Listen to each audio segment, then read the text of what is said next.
కార్తీక మాసం వస్తుంది అంటే ముందుగా గుర్తొచ్చేది అయ్యప్ప దీక్ష.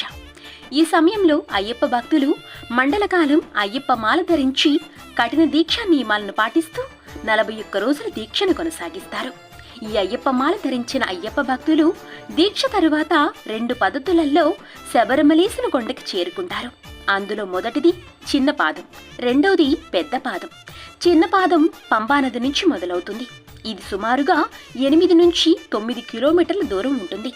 పెద్ద పాదం 60 నుంచి 70 కిలోమీటర్ల దూరం ఉంటుంది. చిన్న పాదమైన పెద్ద పాదమైన పంబానది వద్ద కలవాల్సిందే.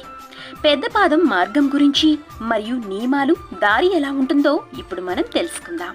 పెద్ద పాదం నుంచి శబరిగిరీషుణ్ణి చేరుకోవడం కొంచెం కష్టమే. అయినా భక్తితో స్వామిని తలుచుకుంటూ కొండపైకి ఎక్కవచ్చు. పెద్ద పాదం చేరుకునే భక్తులు ముందుగా ఎరుమలైకి చేరుకుంటారు. అక్కడ పెట్టితుల్లయాడి పెద్ద పాదం మొదలు పెడతారు. పెద్ద పాదం అనగా వనయాత్ర, అడవుల్లో నుంచే ప్రయాణం. ఇక్కడి నుంచి ఎందుకు మొదలు పెట్టాలి అంటే, శ్రీ అయ్యప్ప స్వామి ఆప్తుడు సేవకుడైన వావర్ స్వామి వెలసిన దివ్యస్థలం ఇది. దీనినే కొట్టయ్యప్పడి అని పిలుస్తారు. మణికంఠుడిచే సంహరించబడిన మహిషి తల మొండెం నుంచి వేరు చేయబడి ఇక్కడికి విసిరివేయబడింది. కాబట్టి ఈ ప్రాంతానికి ఎరుమా అని పేరు వచ్చింది. కాలక్రమేణా ఎరుమా కాస్త ఎరుమలేగా మారింది. యుద్ధ సమయంలో స్వామి మహిషిపైకి ఎక్కి నాట్యం చేశాడు అని భక్తులు నమ్ముతారు. అందుకే ఎరుమలైలో అయ్యప్ప స్వాములు పెట్టెతుల్లే ఆడతారు. నాట్యం చేసుకుంటూ స్వామివారి భక్తుడైన వావర్ స్వామిని మొదటిగా దర్శించుకుని అక్కడ విభూదిని ప్రసాదంగా స్వీకరిస్తారు. వావర్ స్వామి ఆలయం నుంచి ఎదురుగా ఉన్న శ్రీ అయ్యప్ప పీఠశాస్త్ర ఆలయాన్ని దర్శించుకుని తావళం చేరుకుంటారు. అక్కడ స్నానఘాట్లో స్నానాలు ఆచరిస్తారు. పెద్ద పాదం నడిచే అయ్యప్ప భక్తులు ఇక్కడి నుంచే తలపైన ఇరుముడిని ఎత్తుకుని శరణాలు పలుకుతూ పెద్ద పాదయాత్రను ప్రారంభిస్తారు.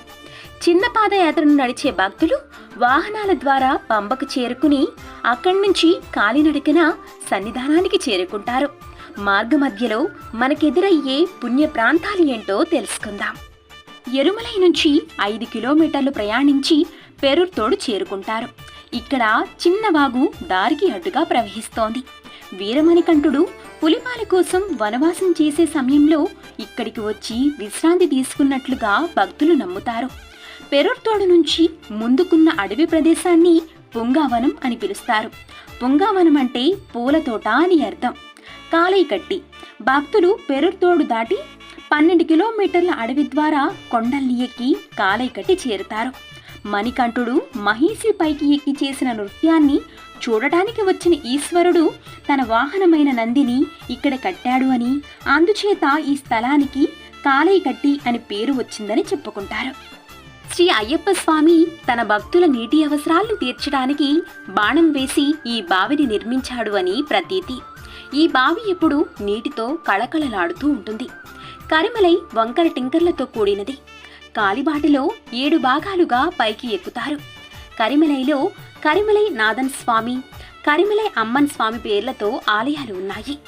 అయ్యప్ప స్వామి దీక్ష సరిగా చేయకున్నా, భక్తులు శరణాలు పలుకకున్నా ఈ అమ్మవారు భక్తుల్ని దండిస్తూ ఉంటుంది. పెరియన్ వట్టం భక్తులు కరిమలై దిగిన తరువాత సెరియన్ వట్టం అనగా చిన్న ఏనుగు పాదం, పెరియన్ వట్టం అనగా పెద్ద ఏనుగు పాదం ద్వారా భక్తులు తమ యాత్రను ముందుకు సాగిస్తారు. ఇక్కడ ఏనుగులు ఎక్కువగా తిరుగుతూ ఉంటాయి కనుక ఈ ప్రదేశానికి ఆ పేరు వచ్చింది.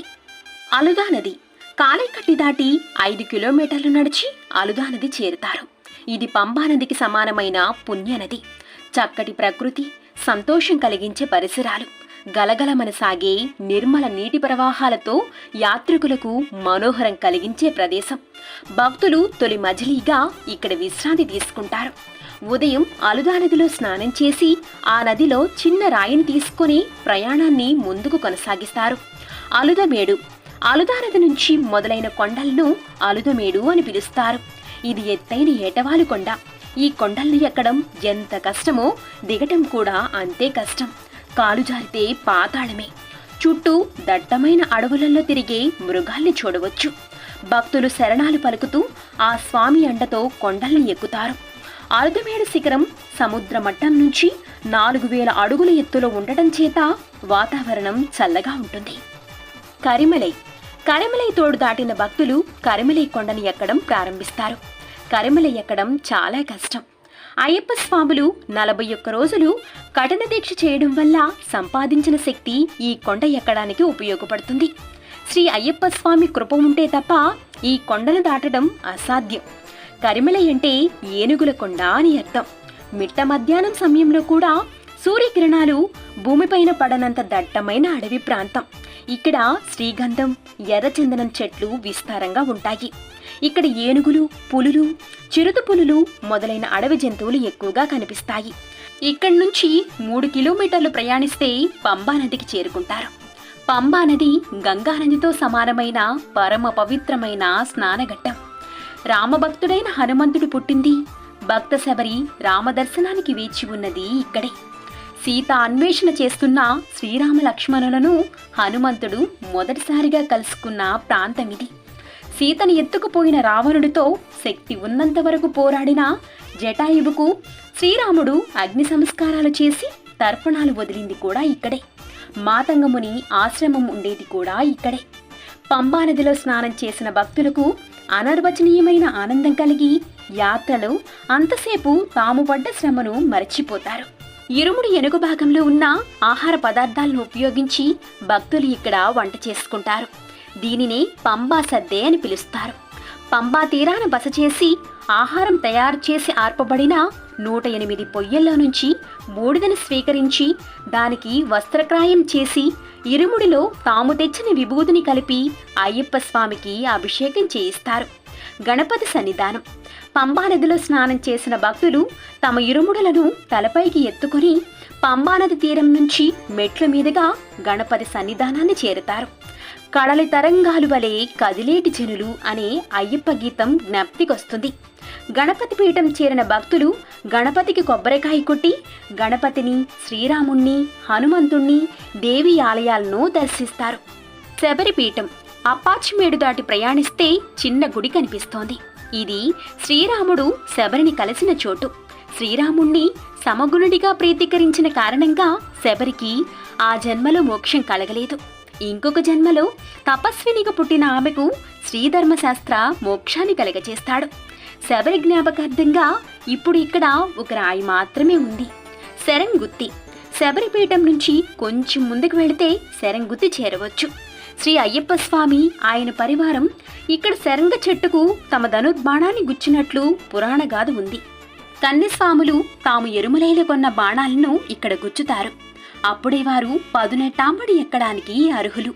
పదునెట్టాంబడి మెట్ల మార్గం కిందనున్న వెళ్లియే కడుత్త స్వామి, కరుప్పమ్మ, కరుత్త స్వాములకు నమస్కరించి పక్కగా ఉన్న గోడకు కొబ్బరికాయను కొట్టి శరణాలు పలుకుతూ మెట్లకు మొక్కుతూ ఆనందోత్సాహాలతో పదునెట్టాంబడి ఎక్కుతారు. భక్తులు ఈ పదునెట్టాంబడిని దేవతలకు ప్రతిరూపాలుగా భావిస్తారు. ధ్వజస్తంభం. పదునెట్టాంబడి దాటగానే ఎదురుగా ధ్వజస్తంభం కనిపిస్తోంది. ఇది పూర్తిగా బంగారు రేకులతో అతికించబడి ఉంటుంది. ధ్వజస్తంభం చివరన బాణం గుర్తు ఉంటుంది. మణికంఠుడు పందలరాసుకు యోగ దృష్టిలో ఆలయ నిర్మాణానికి స్థలం చూపించిన బాణానికి గుర్తుగా భక్తులు నమ్ముతారు. సూర్యకిరణాలు ఈ ధ్వజస్తంభం మీద పడి స్వర్ణకాంతులు వెదజిమ్ముతోంది. సన్నిధానం. ధ్వజస్తంభం దాటిన తరువాత స్వామి గుడి చుట్టూ ఉన్న క్యూ ద్వారా స్వామివారిని దర్శించుకుని నెయ్యాభిషేకం చేసి తిరుగు ప్రయాణం చేస్తారు. ఈ వనయాత్ర మాల ధరించని భక్తులు కూడా చేయవచ్చు. మీ వనయాత్ర ఆనందకరంగా, క్షేమంగా, ఎటువంటి ఆటంకాలు లేకుండా జరిగి స్వామివారి దివ్యరూప దర్శనం జరిగి మీరు క్షేమంగా మీ స్వస్థలాలకు చేరుకోవాలి అని మా స్వాస్క్రీన్ ఛానల్ ద్వారా మనస్ఫూర్తిగా కోరుకుంటున్నాం. అయ్యప్ప స్వాముల కోసం ఎంతో కష్టపడి ఇష్టంగా ఈ వీడియో చేశాం. ఈ వీడియో కనుక మీకు నచ్చినట్లయితే లైక్ చేయండి, షేర్ చేయండి, సబ్స్క్రైబ్ చేసుకోండి. స్వామియే శరణమయ్యప్ప అని కామెంట్ చేయండి.